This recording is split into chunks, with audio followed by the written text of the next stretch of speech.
Good morning, conference. As a party, I think we're built on doing the rational thing, on doing the smart thing.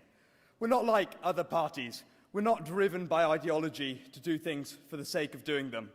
But in terms of criminal justice, we've been standing alone in our ground of making sensible policy.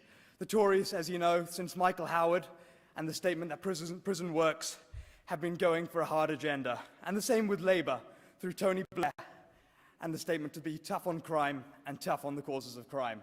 Well, I think that's an oxymoron. I think to be tough on the causes of crime, that is being tough on crime. There is no other option. The only way to solve crime is to deal with the fundamental issues underlying it.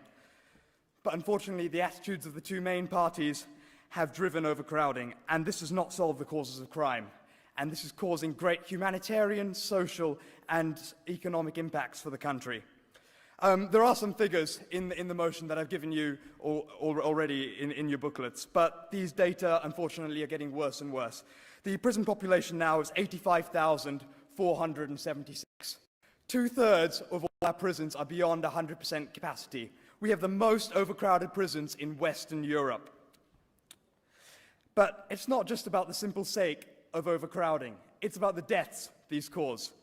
In 2006, we had a record number of deaths. We had 354 people dying in prison, 3 homicides, 119 deaths from self-harm incidents, 37,000 self-harm incidents which didn't result in death, and 25,000 assaults. And these are people. This is the United Kingdom, and we are allowing tens of thousands of people to be injured in our prisons. It's absolutely ridiculous that we can't take care of these people when they're meant to be in the care of us, in the care of the state, and we're meant to be improving society by taking care of them. But it's not just the people who've committed crimes that we're letting down and failing to rehabilitate. It's society as a whole. Because when we simply lock people up, the reoffending rate goes up and up. The reoffending rate at the moment is about 45% for people released from all sentences. That doesn't seem very effective to me. But here's the bigger thing, the thing that might get some Tories on board. The cost of all of this, £7 to £10 billion per year, and that's a low estimate. It's a truly bus-worthy figure, don't you think? But people often say the crime rate is falling and more people are being locked up. But can we point to causation there? I do not believe that we can. There's a seminal study from Home Office criminologist Roger Tarling that examines the situation. A 25% rise in prison population results in only a 1% reduction in crime. What have been the bigger factors overall have been a strengthening economy and better security and policing. And I think this gives us an insight into the kind of measures we should be taking in order to reduce crime.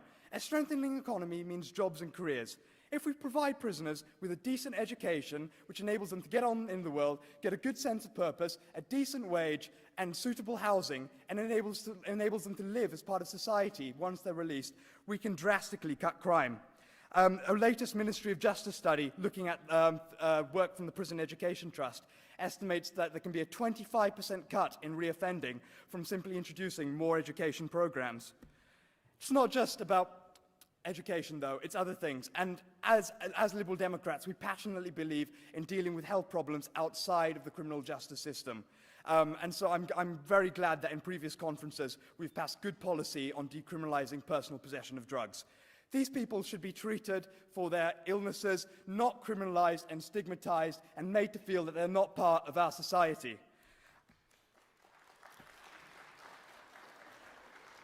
It's not effective to do this, and it hurts everyone, both the criminals and the victims of crime. And so we need programs to deal with the fundamental causes of crime in terms of instilling behavioral change, encouraging people to learn, and dealing with the issues they have, rather than just having them commit crime to get money for drugs and then end up in prison and then end up taking more drugs and ending back in prison. That does not solve for anyone. That simply causes more harm to the whole of society. So I don't think we can go on like this, conference. I don't think this is a sensible way of conducting our criminal justice policy. But I do believe there is hope for change. I mean, there are a lot of right-wing interests out there who believe in locking people up for the simple sake of locking people up. And yeah, prison has some benefit, but these benefits have no impact. Prisons are overcrowded. For the too few people who are too dangerous to be let outside, then how are we meant to deal with them adequately, treat them, give them the help they deserve, if the prison is too overcrowded and there's been a 30% cut in staff since 2010 to deliver those objectives? It's not simply a case of building more prisons and finding more prisoners to fill up those prisons and not solving the fundamental issues. The public is on side, I do believe. In that bastion of illiberal criminal justice that is the US, a study by the Alliance for Safety and Justice has found that 75% of victims of crime do support rehabilitation rather than further imprisonment. I've been a victim of crime myself, and I know, as other victims know, that the most important thing is ensuring that crime does not happen to anyone else again. We're not in it for revenge. We're in it for changing society, for making us feel safer, for making our communities feel safer. And that's something that the ideologues simply don't understand.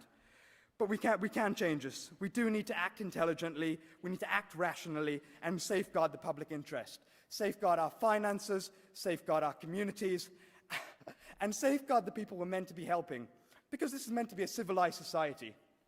We're not meant to just be allowing people to rot in jail and go in there again and again, and not be treating their issues. For any other class of person, apart from criminal, we believe in helping them. But somehow, once someone commits a crime, we make them their crime. We don't think this is a person who has had some bad life experiences who's ended up there. I don't think anyone is born and grows up wanting to be a criminal. I think people come from bad circumstances and are pushed into difficult lifestyles and having to make hard choices. It's easy for a lot of politicians in Westminster to say these people have made their choices and they deserve it. But I don't think life's so simple. I think we are the product of our circumstances, and I think we need to stand up and do what is right and help people change their circumstances. So thank you, conference. Please support this motion. Thank you, Daresh. Can I ask Luke Blackett to stand by, and I call David Ryder-Mills to move the amendment set out on